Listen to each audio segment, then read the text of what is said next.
गणनायकाय गणदैवताय गणाध्यक्षाय धीमहि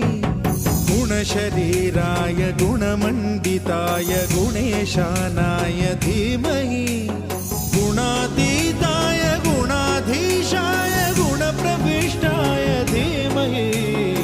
एकदन्ताय वक्रतुण्डाय गौरीतनयाय धीमहि